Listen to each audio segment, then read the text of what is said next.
Stop everything for a moment. What I'm about to tell you can completely change how you see the world. There are 4 big lies society teaches you from childhood. Lies designed to keep you weak, dependent, and powerless. And the worst part? Most people believe every single one of them. 500 years ago, Niccolò Machiavelli warned us about these same tricks. He understood that power is never given freely. Power is taken. Today, I'll show you how these 4 lies have been quietly stealing your power without you even noticing. By the end of this video, you'll see through the fog that has been blocking your vision for years. You'll finally understand why some people seem to get everything they want, promotions, respect, opportunities, while others keep waiting, hoping, and getting nothing. It's not luck, it's not family background. It's about knowing the real game that people are playing while you're sitting on the sidelines. Machiavelli wrote The Prince in 1513, and it's still one of the most controversial books ever written. Why? Because it reveals the uncomfortable truths about power and human behavior that society tries to hide. These truths are even more relevant today. These lies exist for a reason: to keep you in your place, to make you passive, to make you easy to control. When you believe these lies, you hand over your power to people who understand how the world really works. But once you see these lies clearly, everything changes. You start noticing patterns you never saw before. You understand why some strategies fail and others succeed. This isn't about being cruel or manipulative. It's about seeing reality as it is, not as you wish it was. It's about taking back control of your life and finally stopping the self-sabotage that's been holding you back. If you're ready to open your eyes, let's begin with the first lie. Write this in the comments. I choose to see the truth and reclaim my power. Deadly lie. Number 1. Good things come to those who wait. This sounds wise and noble, but it is one of the most dangerous lies. What it really means is, sit still, be quiet, and let other people take what should be yours.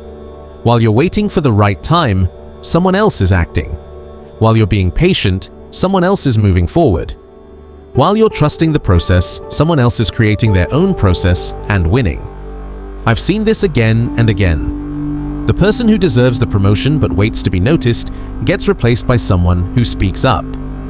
The entrepreneur who waits for perfect conditions watches someone else launch first and succeed. The person who waits for love to magically appear stays single while others actively meet new people. This lie convinces people that taking action is wrong or desperate, that good things will fall into your lap if you simply wait long enough. But the truth is simple. When you wait, nothing happens. Machiavelli said, "Since love and fear can hardly exist together, if we must choose, it is safer to be feared than loved." He didn't mean you should be cruel. He meant that taking bold action gives you control, while waiting quietly gives you nothing. He meant that waiting for people to love you, appreciate you, or hand you opportunities is a losing strategy. Respect and success come from action, not from standing quietly in the corner hoping someone notices you. Let me give you a real example. 2 people apply for the same job. Person A has better qualifications. They submit their application and wait. Person B has decent qualifications, but they follow up immediately. They connect with people in the company, send extra material, and show their value through action. Who gets the job? Person B, not because they were better on paper, but because they understood one truth. Opportunity doesn't wait for you. You create it. The waiting game is a trap. It keeps you passive while others move forward. It makes your inaction feel noble by calling it patience or saying, good things come to those who wait. No, good things come to those who take them. Good things come to people who create value and demand to be recognized. Good things come to those who know time is their most precious resource, and that wasting it is the greatest loss of all. The most successful people in history knew this. They didn't wait for permission to start a business. They didn't wait for the perfect moment to take a risk. They didn't wait for someone else to open the door. They acted even when they were unsure, scared, or unprepared. While you're waiting for the stars to align, someone else is making moves with 70% of the information and 100% commitment. While you're getting ready to think about maybe starting someday, Someone else is already trying, failing, learning, and winning. The world doesn't reward you for being patient. No one tracks how long you've waited and then hands you success as a prize. Success goes to those who are willing to be uncomfortable, take risks, and face uncertainty. Every moment you spend waiting is a moment someone else uses to get ahead.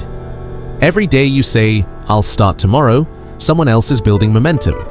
Every time you choose comfort instead of action, you choose mediocrity instead of greatness. So what should you do? Start moving. Take imperfect action instead of perfect inaction. Stop waiting for permission, take the step, and ask for forgiveness later if needed. Stop hoping people notice your hard work. Start making your value impossible to ignore. Build a habit of action. When you get an idea, test it quickly. When you see an opportunity, go after it. When you want something, ask for it directly. The worst someone can say is no, and that's still better than forever wondering what might have happened. The world belongs to people who show up and take what they want. Everyone else gets whatever is left, if anything is left at all. Drop this affirmation in the comments. I take action now and create my own opportunities. The second lie. Everyone deserves respect. Before you think this means being rude or cruel, listen carefully. This lie makes you give away your most valuable social currency, your respect, to people who haven't earned it. When you do that, you lower your own value. Respect is not a participation trophy. It's earned through behavior, integrity, and results. When you give respect to those who haven't earned it, you tell the world your standards don't matter. What happens when you believe this lie? You respect people who don't respect you. You value opinions from people who have achieved nothing. You treat advice from failures and winners as equal. You give your time and energy to anyone who asks, even if they don't deserve it. Think about the most successful people you know. Do they treat everyone with the same level of respect? Of course not. They are selective about who receives their time, their attention, and their respect. They know respect is a two-way exchange, and it must be earned. Machiavelli once said, "Men judge more by the eye than by the hand.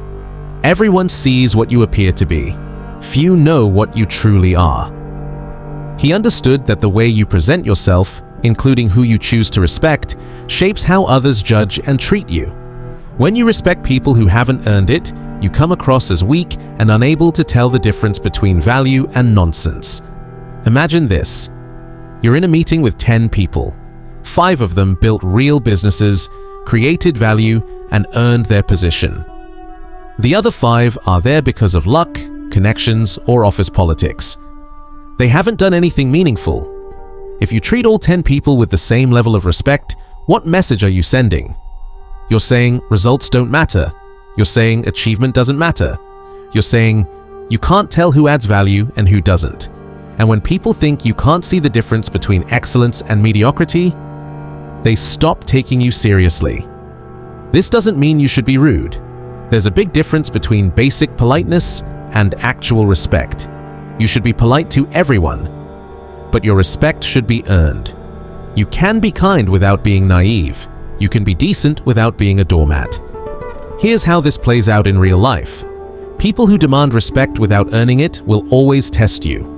They want to see whether you have standards or if you're just another person they can push around. If you immediately give them respect they haven't earned, they'll label you as weak. But if you're polite yet reserved, if you make them earn your respect, 2 things can happen.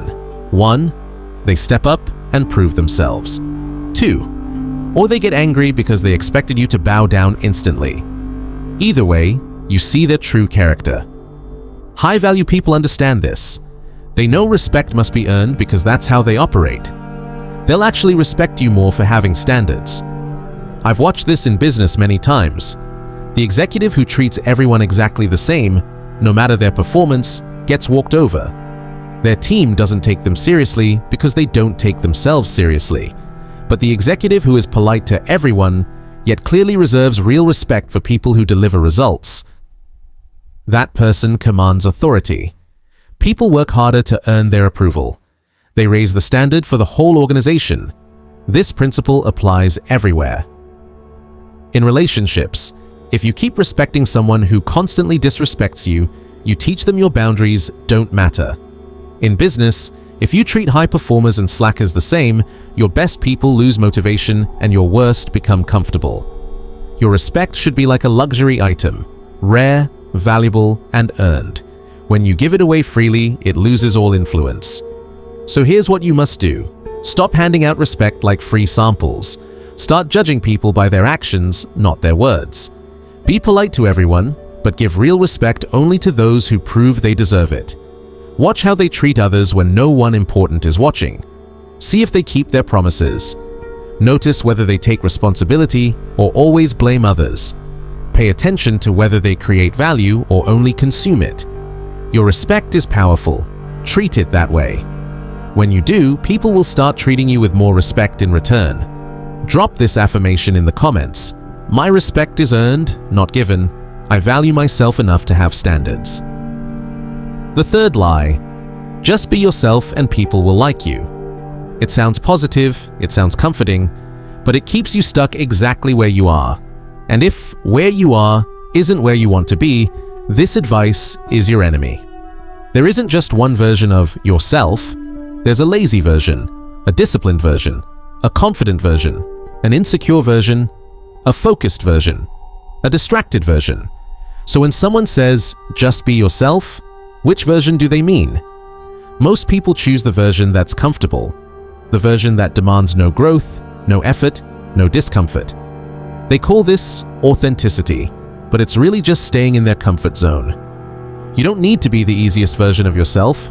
You need to be the best version of yourself, even when it's uncomfortable, especially when it's uncomfortable. Machiavelli said, "Everyone sees what you appear to be. Few experience what you really are." He understood that you control how you show up in the world. You choose which version of yourself people meet, and the version you choose decides the opportunities you attract and the people who want to work with you. Let me give you a clear example. You have two versions of yourself. Version A shows up late, makes excuses, complains, avoids tough conversations. Version B shows up early, takes responsibility, focuses on solutions, handles issues directly. Both are you, but only one of them opens doors. The lie, just be yourself, convinces you that version A is more authentic because it's easier. But version B is just as authentic. It simply requires discipline and effort. Here's the uncomfortable truth.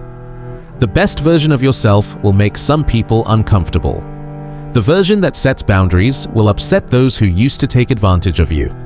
The version that speaks up will annoy people who rely on your silence. The version that demands excellence will intimidate those who prefer mediocrity. And guess what?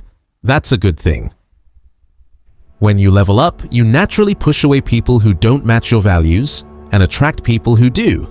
You're not supposed to please everyone. You're supposed to attract the right people. Think about the people you admire. Are they just being themselves in the sense of choosing comfort over growth?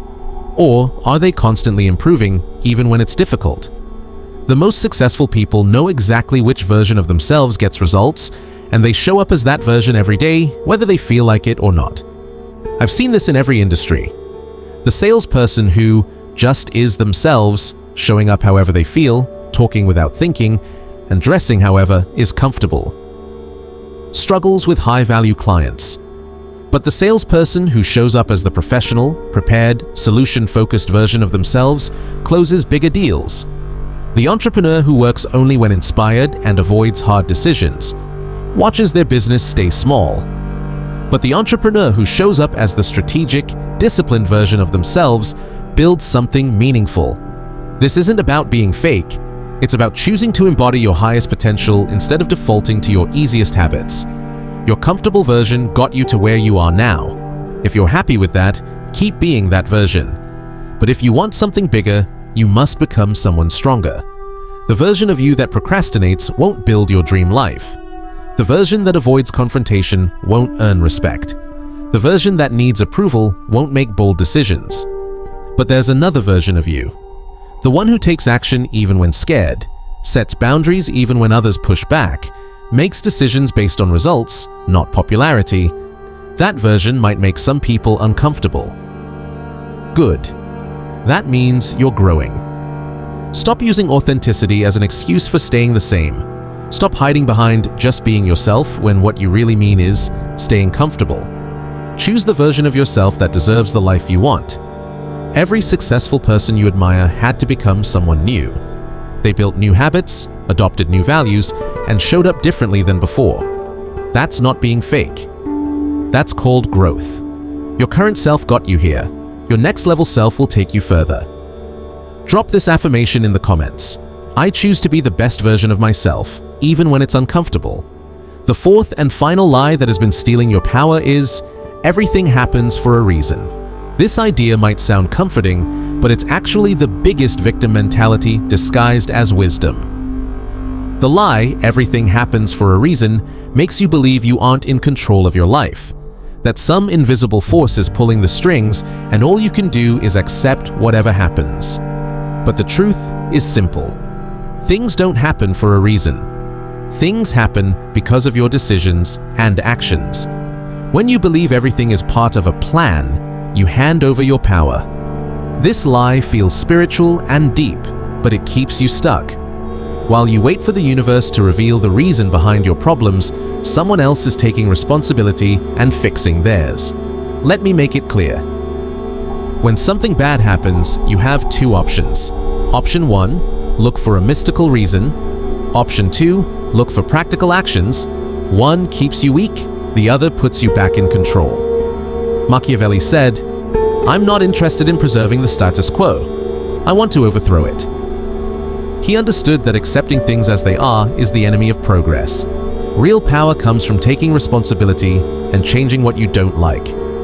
How this lie shows up. Someone loses their job and says, "Everything happens for a reason. Maybe it's a sign." But instead of updating their resume and applying for work, they spend months waiting for clarity. Someone gets rejected and says, "It wasn't meant to be." Instead of improving their approach, they accept it as destiny.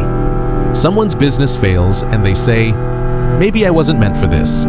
Instead of studying their mistakes and trying again, they give up completely. This mentality turns you into a passive observer of your own life. You start believing your success or failure is controlled by forces outside you. You stop taking responsibility because everything happens for a reason, right? But successful people think differently. When something goes wrong, they don't look for cosmic reasons, they look for causes. What actions led to this? What can I do better next time? How do I prevent this? What can I learn? They understand most bad luck comes from poor preparation, bad decisions, or not taking action. And most good luck comes from consistent effort, smart choices, and preparation. Yes, some things are truly random. Accidents, natural events, other people's actions. But even then, you control your response. You can be a victim, or you can rise above it. This mentality has destroyed more potential than anything else. People use it to stay stuck, avoid responsibility, and escape hard work. It's especially dangerous in relationships. Someone stays in a toxic situation and says, "Everything happens for a reason. Maybe I'm supposed to learn something." Instead of leaving or setting boundaries, they wait for a lesson that never comes. In business, people use it to excuse failure. Maybe I wasn't meant to succeed. Instead of adjusting their strategy and trying again, they quit. The truth? Successful people fail many times. The difference is, they see failure as feedback, not fate. Stop searching for mystical explanations for why your life isn't working. Start taking practical steps to fix it. Stop waiting for destiny to reward you. Start creating the conditions that make success unavoidable. Your life is not a movie with a pre-written script. You are the one writing it, through your choices, actions, and discipline. Your life becomes what you shape with your choices and actions every single day. Take control of your story. Stop being a side character in someone else's life and start being the author of your own. Stop waiting for approval, signs, or cosmic permission to take charge. The strongest realization you can ever have is this: you are responsible for your outcomes, not fate, not the universe, not some hidden plan. You, your decisions, your standards, your effort. When you fully accept this responsibility, you take back your power to change anything you don't like about your life. Now that we've exposed all 4 lies, you'll notice something important. Every one of them exists to keep you passive and powerless. Good things come to those who wait. Keeps you waiting instead of acting. Everyone deserves respect. Makes you dependent on others' approval instead of raising your standards. Just be yourself. Keeps you comfortable instead of improving. Everything happens for a reason. Makes you powerless instead of responsible. These aren't random pieces of bad advice. They're part of a belief system that benefits when you stay quiet, passive, and easy to control. When you wait instead of acting, someone else takes the opportunity that should have been yours. When you give respect to everyone, the people who truly earn it hold all the power. When you stay comfortable, you never challenge the system. When you believe in fate, you don't fight for change. Machiavelli said, "If you must choose, it is safer to be feared than loved."